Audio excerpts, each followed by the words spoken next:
भारतात 2047 पर्यंत आत्मनिर्भर आणि विकसित राष्ट्र बनवण्याचे स्वप्न साकार करू। गुलामीची मानसिकता मुळापासून नष्ट करू।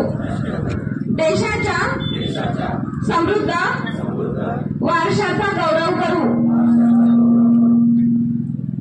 भारताची एकात्मता बलशाली करू आणि देशाचे संरक्षण करणाऱ्यांप्रती सन्मान बाळगू।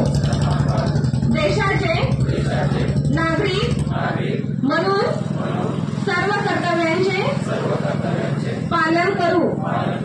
जय हिंद।